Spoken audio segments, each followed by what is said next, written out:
messieurs, bonsoir et bienvenue aux 19h de ce 11 octobre. À la une de l'actualité, le retour de dizaines de milliers de réfugiés palestiniens dans leur quartier à Gaza après avoir été contraints au déplacement. Le cessez-le-feu a permis de constater l'ampleur des destructions au sein de l'enclave à l'issue de 2 ans d'attaques et de massacres sionistes. Nous ferons le point dans quelques instants.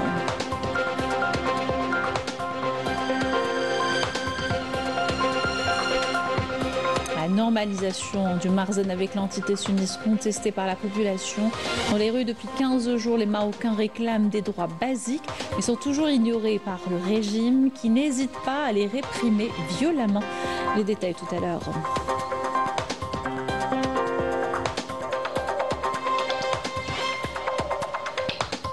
Mécontentement et incompréhension après un énième rebondissement dans la crise politique française. Le Premier ministre démissionnaire Sébastien Lecornu, de nouveau à la tête du gouvernement, des décisions qui révèlent une grande instabilité selon les spécialistes.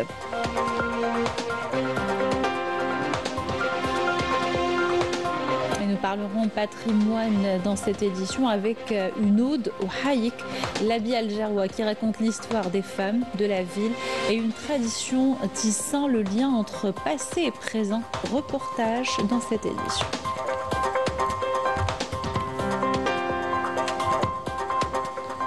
Bienvenue à tous, heureuse de vous retrouver. On entame notre journal par la situation à Gaza. Dès l'entrée en vigueur du cessez-le-feu, des dizaines de milliers de Palestiniens ont entamé le retour vers leurs maisons et leurs quartiers qu'ils ont quittés contraints par l'entité sioniste. Ils sont décidés à reconstruire la ville et repeupler leurs terres malgré l'ampleur des destructions dans l'enclave. Le point avec nos correspondants Salam Al-Awadi et Wissam Abou Zaïd. Commentaire de Mariam Damis. Les habitants de Gaza foulent à nouveau le sol de leur ville. Le cessez-le-feu a enfin ouvert la voie du retour. Dans leur regard, un mélange de soulagement et de douleur, celui d'un peuple qui a tout perdu, sauf l'espoir. Les Gazaouis rentrent chez eux sur cette terre meurtrie, avec un seul objectif, reconstruire pierre par pierre. Ils voulaient nous déplacer, mais nous sommes de retour dans nos foyers, dans notre pays. Nous allons reconstruire et je suis très heureux de retrouver ma maison, ma ville et ma famille. C'est une victoire pour Gaza. Nous disons à l'entité sioniste que nous allons la reconstruire. Détruisez ce que vous voulez, nous reconstruirons. Je suis triste mais aussi heureux de revenir à Gaza. Je ne sais pas comment est notre maison, si elle est encore debout ou détruite. Je ne sais pas quel sera mon sentiment. Une fois arrivé à la maison, mon cœur me fera mal. Mais le constat est accablant. Les traces des bombardements sont partout. Des quartiers entiers ont été rasés, les immeubles réduits en poussière et les rues transformées en champs de ruines. Hôpitaux, écoles, habitations, rien n'a été épargné. C'est une destruction que l'esprit humain ne peut imaginer. C'est une guerre folle qui n'a épargné personne, même pas les animaux. C'est catastrophique. Là où l'œil se pose, il voit ce décor sinistre. Nous ne quitterons pas notre terre, celle de nos ancêtres. Nous sommes nés sur cette terre, nous y vivons et nous y mourrons. Nous continuerons à résister jusqu'au dernier souffle. Nous attendions un cessez-le-feu pour revenir dans nos maisons, notre ville, mais malheureusement, vous voyez la situation.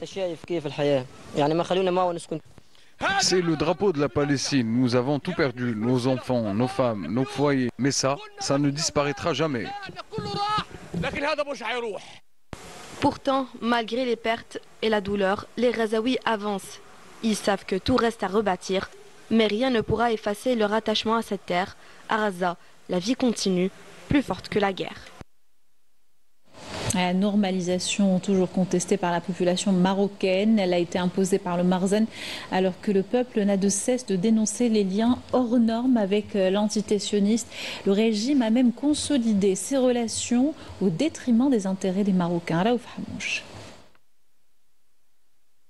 Si l'entité sioniste a pu jusque-là poursuivre ses crimes de guerre, c'est notamment grâce à la complicité directe des régimes tortionnaires, à l'image du Marzen, qui multiplie les accords avec l'occupant sioniste, faisant fi des revendications de la rue marocaine qui grande. Pour la quasi-totalité du peuple marocain, la normalisation n'est pas un choix politique, mais une haute trahison du Marzen. Dans les cafés, sur les réseaux sociaux, dans les quartiers populaires, la colère s'exprime sans détour. Pour beaucoup, ces accords de la honte ne profitent qu'aux élites, pendant que le peuple peine à survivre avec des salaires misérables. Nous voulons juste la santé, l'éducation, la justice sociale. La plupart des travailleurs ont des salaires dérisoires et tout ça sans sécurité, sans droit, 12 heures par jour, sans rien. Où est la justice? Où est la loi? Tous dénoncent un même mal, celui d'un Marzane qui impose ses choix au nom d'intérêts étrangers. Un régime qui, en se rapprochant de l'entité sioniste, s'éloigne de son propre peuple.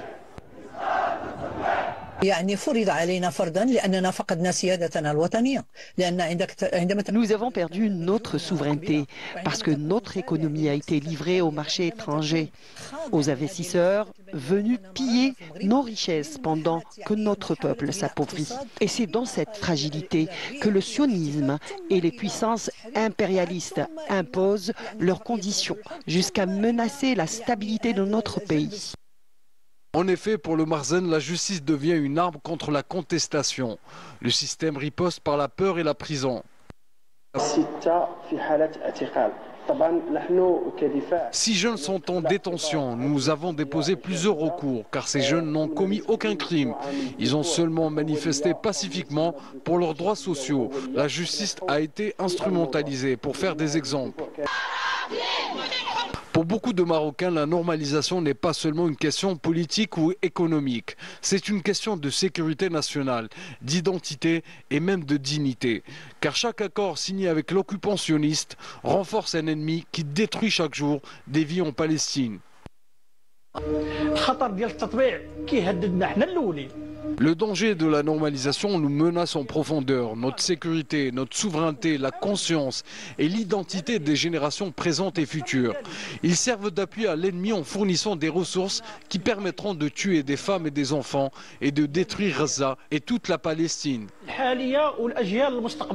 Le désenchantement est total car derrière les promesses diplomatiques, la réalité est tout autre. L'entité sioniste n'a jamais reconnu la souveraineté marocaine sur le Sahara occidental. Pour les génocidaires sionistes, ce qui compte avant tout, ce sont les richesses du royaume.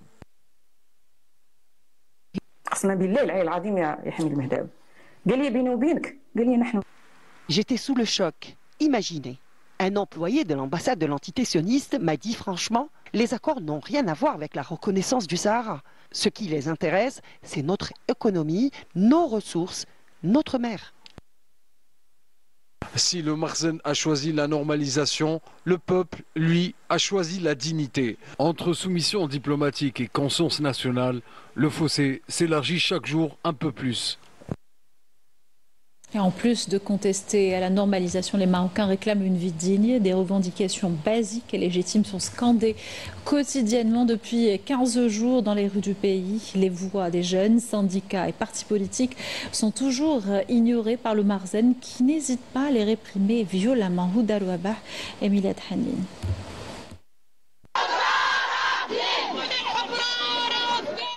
Au Maroc, la contestation s'intensifie et le régime réagit par une répression de plus en plus visible, traduisant un climat social tendu. Arrestations, mécontentement et colère populaire dominent. Désormais, le quotidien des Marocains. Que la gendarmerie m'emmène en prison, peu importe, nous sommes opprimés de toute façon. Nous avons perdu espoir en ce pays, en ses responsables et en nous-mêmes. Où est Akhnouch et ses discours interminables? Le peuple ne demande que ses droits. Face à un silence officiel prolongé et à des promesses non tenues, et à l'indifférence des autorités, le peuple interpelle une nouvelle fois le pouvoir, réclamant notamment de meilleures conditions de vie. Je ne bénéficie de rien, ni de soins, ni de médicaments, et je n'ai rien à manger. Honte à cet État. Nous sommes écrasés. Quelle honte! Nous sommes devenus des esclaves. Nous sommes dans un pays où le peuple mange des restes. Ce gouvernement, c'est la plus grande catastrophe. Nous souffrons à cause de Akhnouch. Au moment où la situation se détériore de plus en plus, le peuple marocain tient plus que jamais à ses droits qu'il revendique, haut et fort malgré les répressions du Marzane. Énième rebondissement dans la crise politique française. Le président français a renommé hier soir Sébastien Lecornu à la tête du gouvernement. Ce dernier avait démissionné à peine 14 heures après sa première nomination en tant que Premier ministre. Les décisions qui font grincer les dents dans le pays, en proie à une fronde populaire et qui émanent d'une instabilité flagrante, selon les spécialistes. Raouf Habouch. En France, la crise politique s'installe. En moins d'une semaine, Sébastien Lecornu a présenté sa démission avant d'être renommé Premier ministre. Une scène inédite, symbole d'un pouvoir qui tourne sur lui-même et d'un pays en proie au doute. Derrière les murs de la République, c'est la lassitude qui s'installe. 68 ans après la naissance de la Ve République, le régime montre ses fissures. La démocratie meurt. Sébastien Lecornu à nouveau nommé Premier ministre. On ne parle pas ici d'un nouvel élan démocratique, on parle ici d'un système à bout de souffle. Le problème, c'est pas seulement Emmanuel Macron. Le vrai problème, c'est la Ve République. Un système pyramidal, jacobin, inefficace et qui concentre tout le pouvoir sur une seule personne et qui étouffe nos territoires. Des mots forts, empreints de désillusion. Pour beaucoup de jeunes Français, cette nouvelle nomination illustre une réalité, celle d'une République épuisée. Incapable de se renouveler, où le pouvoir se concentre entre quelques mains et semble désormais déconnecté du peuple. La renomination de Sébastien Lecornu ce soir, c'est un véritable crachat au visage de l'ensemble des Françaises et des Français. Mais on est en train de voir l'écroulement devant nous de la Macronie, mais dans un espèce de cirque pitoyable, d'une mauvaise farce, d'une comédie grotesque qui est absolument insupportable. Depuis des mois, les crises s'enchaînent. Abstention record, défiance envers les partis, institutions bousculées. À chaque remaniement, les promesses de changement se succèdent sans jamais convaincre vraiment. Moi, ça fait plusieurs jours que je pensais que ça allait être lui dès mercredi. Et je pensais encore plus depuis hier, parce que moi j'avais des informations comme quoi lundi après-midi, le Conseil des ministres est prévu pour transmettre le budget en temps et en heure par rapport aux 70 jours à l'Assemblée nationale, et que c'est le budget qu'il a préparé, reprenant le budget Bayrou, avec quelques modifications. Nous allons déposer, nous les Insoumis, une motion de censure dès lundi pour que Sébastien Lecornu s'en aille, et surtout nous allons redéposer une motion de destitution parce que le responsable du chaos, une fois de plus, c'est Emmanuel Macron, et à un moment il va falloir revenir à un ordre démocratique classique, et pour cela il faut que le président de la République s'en aille et que nous organisions une élection présidentielle anticipée. Le président prolonge jusqu'à l'agonie un régime qui ne répond plus à aucune volonté démocratique. La priorité n'est pas de sauver la Ve République. La priorité, c'est d'y mettre fin. Dans un pays en quête de démocratie, ces mots résonnent comme un avertissement. Si la Ve République est en train de tomber, c'est peut-être qu'elle ne répond plus aux doléances des Français. Retour dans le pays pour parler justice. Les réunions ce samedi du ministre du secteur, garde des Sceaux Lotfi Boudjema, au siège du ministère avec les présidents et les procureurs généraux près des cours de justice, en présence de cadres de l'administration centrale et des institutions sous tutelle. Il a été question d'évaluer le travail des autorités judiciaires, notamment pour ce qui est de la détention provisoire, les sanctions alternatives et l'adaptation des sanctions, la gestion également des infrastructures judiciaire de façon à répondre aux besoins et aux aspirations des citoyens. Je vous invite à écouter le ministre de la Justice, garde des Sceaux. Dans le cadre de la poursuite de la politique pénale, je vous invite à poursuivre les efforts concrets visant à mettre fin à toute forme de crime dangereux, le crime organisé, et à veiller au bon traitement des affaires dangereuses avec l'efficacité escomptée, tout en respectant les droits de l'homme et les bonnes procédures judiciaires, conformément au plan de travail du gouvernement inspiré du programme présidentiel. Je tiens à mettre l'accent sur la nécessité de l'exploitation intégrale de tous les systèmes informatiques et applications mises en service dans le domaine judiciaire, la promotion des services à distance et accélérer le passage au processus de litige en ligne, considéré comme un des objectifs stratégiques du secteur et qui exige l'adhésion de toutes les parties du secteur judiciaire. L'Algérie a enclenché sa transition numérique ces dernières années. L'enseignement supérieur n'est pas en reste, hormis la gestion et la communication au sein de l'université. De nouveaux outils et matériels sont introduits pour un apprentissage plus facile et plus en adéquation avec les besoins actuels. Illustration à Béchar où les étudiants ont accès à l'intelligence artificielle et autres technologies. Reportage de Jawida Baba Ahmed. Dans un contexte mondial où les technologies numériques redéfinissent les méthodes d'apprentissage, les établissements universitaires algériens multiplient les initiatives pour digitaliser la gestion administrative, l'accès aux cours et la communication entre étudiants et enseignants.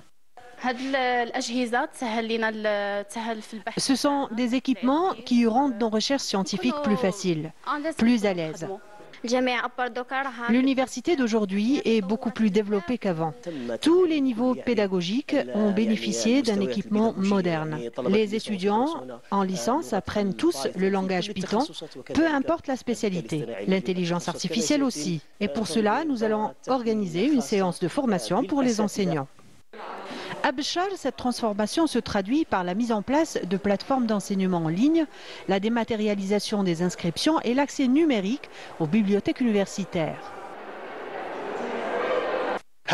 Cette année, nous avons ouvert un nouveau bureau de poste au sein de l'université. Nous ouvrirons bientôt aussi un autre pour la Casnos.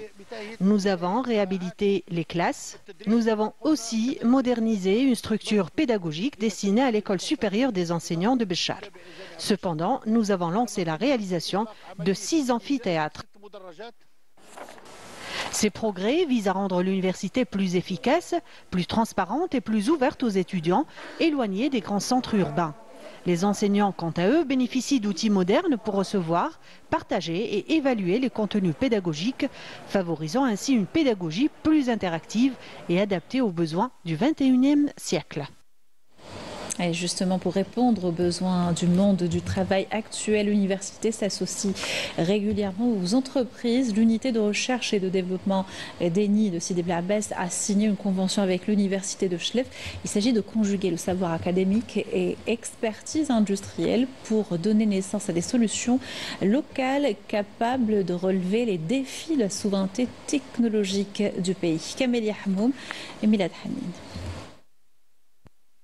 À Sidi Bel Abbès, l'unité de recherche et de développement de l'entreprise nationale des industries électroniques mise sur l'innovation et la recherche appliquée. Elle réunit des chercheurs et des compétences issues de différentes universités et centres techniques. Objectif, leur assurer les moyens nécessaires pour expérimenter, concevoir et développer des solutions technologiques made in Algeria. Le laboratoire est opérationnel depuis 2017. Il regroupe 5 laboratoires de recherche et une équipe de 22 ingénieurs et docteurs.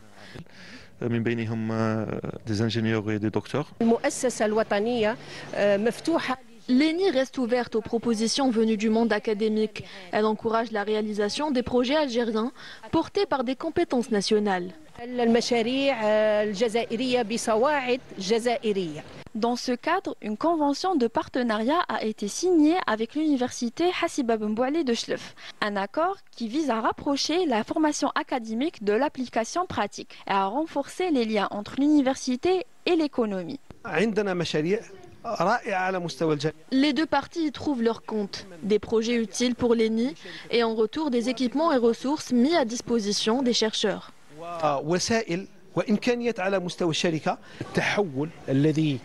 Le ministre de l'Enseignement supérieur insiste. L'université doit être un levier pour l'économie et ce, à travers l'accompagnement des entreprises nationales. Un partenariat qui place le savoir-faire national au cœur de l'innovation et qui trace la voie vers une industrie électronique 100% algérienne. Début en ce mois d'octobre de la saison du tourisme saharien. Celle-ci se poursuivra jusqu'en avril prochain dans les nombreux sites du Grand Sud algérien. Béchar, wilaya au grand potentiel touristique, ne manque aucune occasion de faire connaître ses atouts en réunissant les acteurs locaux du secteur. Jawida Baba Ahmed. Artisans, hôteliers, compagnies aériennes et troupes folkloriques, tous réunis ici. Le but but, promouvoir le tourisme local de la wilaya de Béchar. Béchar dispose d'énormes potentialités touristiques. En partant de la vallée de Saoura, on découvre un important legs touristique qu'on espère développer. Avant c'est juste مواسم par exemple كيما المولود كان كاين الريفيون mais par contre دارو كلا راها تنجمي تقولي راها تبدا من سبتمبر حتى لا fin avril.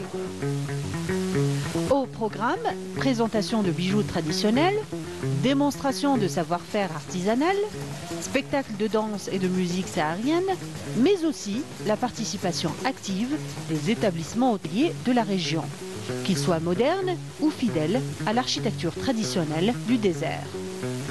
Le tourisme, pour moi, c'est quelque chose qui doit être spécifique à chaque région. Béchar est connu pour Territ. La région de Territ, c'est la zone touristique de Béchar. Et notre avis, c'est que chaque région devrait être spécifique. Et le tourisme de Béchar, de Territ, c'est un tourisme, j'ai envie de dire, Diafa. Le terme est très difficile limite à traduire en français. Diafa, c'est pas le tourisme de masse. C'est où on fait quelque chose, où on participe à partager la culture et la tradition locale. La qualité des touristes qui vient, il y en a qui viennent pour le loisir, il y en a qui viennent pour les ruines et l'historique. Et comme notre région a son aspect culturel et historique, donc on a beaucoup de potentialités à travers la wilaya de Béchar. Un riche éventail d'activités reflétant la volonté des autorités locales pour renforcer l'image touristique de la Saoura. Ce qu'il faudrait, c'est une politique de préservation de la région avec une vision de petits hôtels de charme. C'est plus un tourisme de charme, un tourisme où on vient se détendre, se reposer et apprécier ce que l'enchanteresse historique. Entre dunes dorées, hospitalité légendaire et richesse culturelle, le tourisme saharien demeure une véritable locomotive pour le développement économique et social du sud-ouest algérien. Patrimoine à présent avec un habit féminin algérois, bien plus qu'un vêtement, le haïk qui raconte l'histoire des femmes de la ville et d'une tradition qui continue de tisser le lien entre passé et présent. Dans les ruelles d'Alger, la blancheur des murs, la beauté de la Méditerranée se conjuguent avec l'élégance du haïk. Reportage de Amela Saftar. Alger la blanche, éclatante et fière, suspendue entre la mer et les collines. Ville de lumière et d'âme, elle respire à travers ses ruelles, ses murs blanchis au soleil et ses parfums d'histoire. Chaque pierre, chaque balcon de la Casbah murmure des récits de femmes, de pudeur et d'élégance. Et parmi les symboles les plus puissants de cette ville, il y a le haïk algérois. أنا كي نص بالحايك عند مامي عندي يما عواتق كانوا يديروا الحايك وعواتق دير بعوينة والمرأة مزوجة دير بالحايك بالعجار يعني عاشوا هكذاك نصتهم كاع هكذاك. Ce voile immaculé, drapé avec soin, enveloppait les femmes d'Alger dans un nuage de grâce et de mystère. En laine ou en soie fine, le haïk n'était pas qu'un habit, il était une attitude. Une signature. Le hadjar venait l'accompagner, couvrant le visage et ne laissant apparaître qu'un regard, souvent suffisant pour raconter toute une histoire.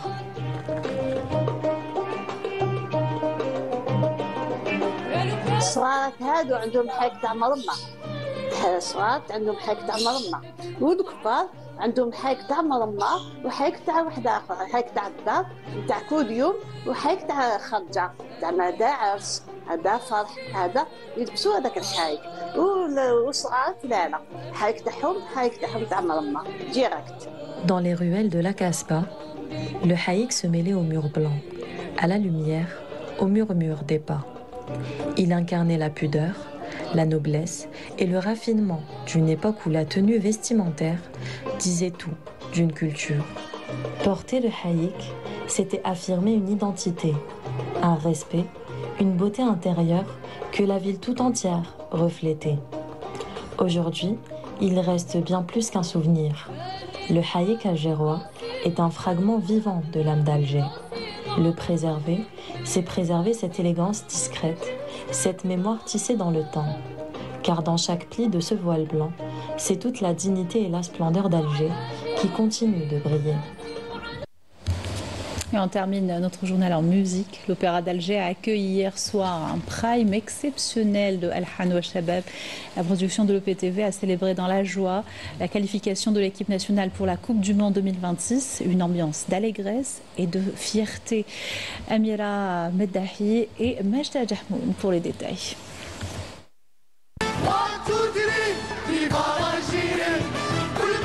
La fête pour la qualification au Mondial 2026 s'est invitée à ce 7e prime d'Al-Hanwa Shabab. Les candidats se sont illustrés en performant des chansons à la gloire de l'équipe nationale de football. Un grand moment de communion avec le public. Ce prime était différent des précédents. Il a été dédié à la qualification de notre équipe nationale. Les chansons et les artistes étaient formidables. La performance des candidats aussi. Nous sommes contents de cette qualification. C'était super, c'était le meilleur prime. La qualification de Dzaïr, il mérite. Ou bien sûr, on a encouragé l'équipe nationale. On a été gratifié d'un prime en l'honneur de la victoire de notre équipe nationale de football. والامبيونس اللي داروها ونشكرهم بزاف.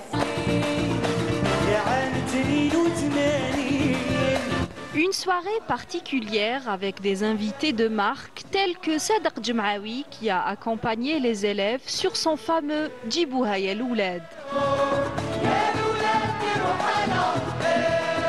Des chansons plus récentes également qui font vibrer les nouvelles générations d'amateurs de football et d'amoureux de l'équipe nationale.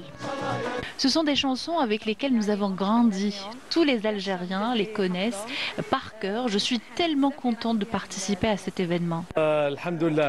C'était un magnifique prime. Nous avons exprimé notre joie immense à l'occasion de la qualification de notre sélection.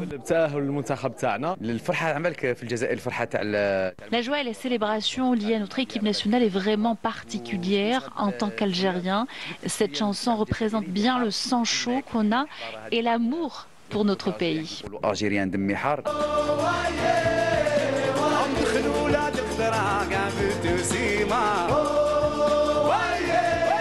L'attachement aux couleurs nationales, une fierté et un amour exprimés sur scène et dans les stades.